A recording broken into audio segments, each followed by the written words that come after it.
TikTok legend now, YouTube legend now, the professor.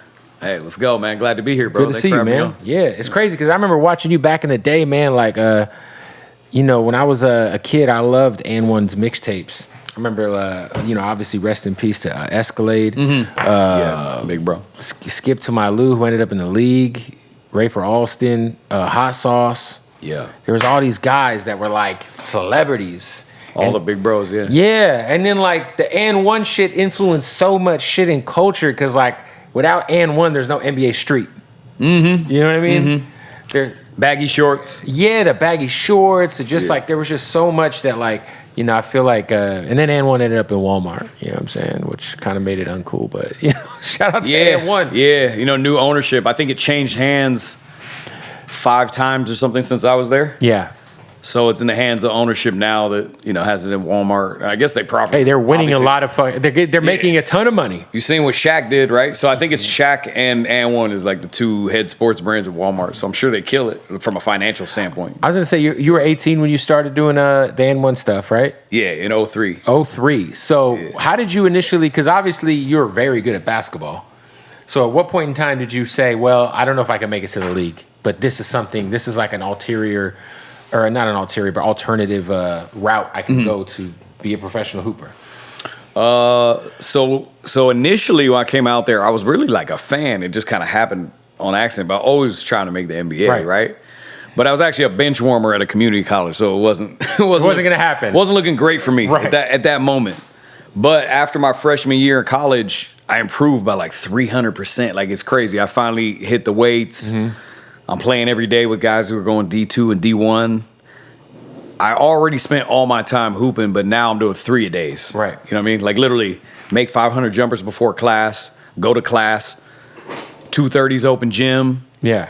Hit the weights, come work on your game again in the evening, either at a different gym. Nonstop. Or right there, so nonstop. So I dedicated even more time to the grind and improved. I didn't realize how fast you could improve. By the end of that spring, after my freshman year, I was like the best player in the gym. You know what I mean? With my teammates and stuff like that. But then AND-1 came, and the year before I went to AND-1, the first nationwide tour they had. It was already popping. Yeah, they had season 1 on ESPN already. I'm a fan. I'm actually wearing AND-1 head to toe before I'm even on there, like culturing it, trying the moves everywhere I go. Yeah. So I go up there as a fan just to watch, but I knew they had an open run because I had played the year before, and I got to play one game against the players. I think I was going against like Sick With It at the time. Wow.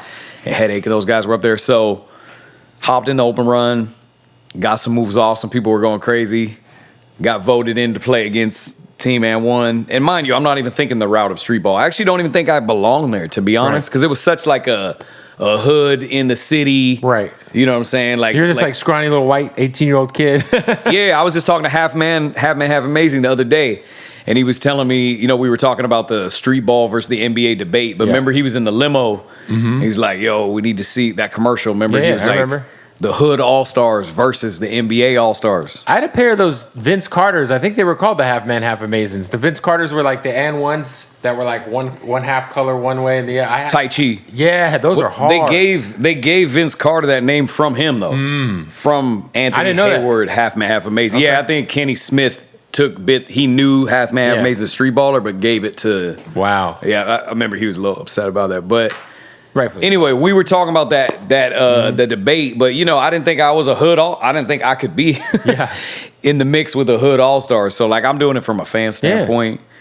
You know, I played. Next thing I know, I'm going back and forth with Hot Sauce in the main AND-1 game, and then they asked me to go on tour. So mine kind of happened on accident, but I did try to pursue the NBA up until 2007. Played in the CBA, which was like the G League. Yeah. And then the original G League. The original G League. That's how high I got. But then, like, man, the politics of the game, though, I logged some good when I got in the game. I think they got me there for ticket sales. Yeah, because you were a name, bro. Like you ended up kind of being like kind of the face AND-1 for a minute, you know? Yeah. So I got there. I think it was like a ticket sale thing. But then, like, I got a little time especially when the starting point guard, it was actually Stephon Marbury's brother. He got injured for like 3 games. So I started for 3 games. One of them I had over 20 points and like 7 assists. Yeah. The other 2 I had like 15 and 5 or something like that. Bad. We lost 1 and won 2. But when that dude got healthy, man, they put him right back in the lineup, even though we weren't winning a game before that. Right. So it was like the politics of the game. You know, people looked at street ball. Actually, in that time, it was like it actually wasn't real basketball, so it didn't fit. Do you think it like worked against you because people perceived you as a street baller and not an actual like, you know, professional hooper? When it came to the conventional game, right, it was a bad thing. Skip to Malou, even, you know, who played in the NBA for over 10 years. It took him a while to get in, though. But he had to let go of his street ball reputation. I remember my year getting on the tour, 2003, was the last time he even played any games. He just stopped playing on the tour. And he had a solid career, too. And he had some good years with Orlando and Houston. Yeah, he was good. But it's cool because it's actually funny how it works, because back then it was a bad thing to the NBA high-ups. Now, the All-Star, the Hall of Famers of today grew up watching AND-1. So, like, when I meet, you know, like Paul George or Kyrie, they're like, oh, yeah, you're my, I watched you back inspired in the day. By you. Yeah, love it. It's incredible. I grew up off you. That shit's so crazy. It's wild, too, because, like, think about, like, NBA Street. They took so many of your guys' moves and put them into that game. Yeah. Did they ever, like, tap in with y'all? Like, or like, because they really took y'all's moves, and like literally it was just, I mean, a legendary video game, but I can only imagine it's almost like with the Fortnite dances. Some of these dancers, you can turn on Fortnite, their dances are in the game and they ain't getting credit. Like, did y'all get any credit for any of the NBA Street shit?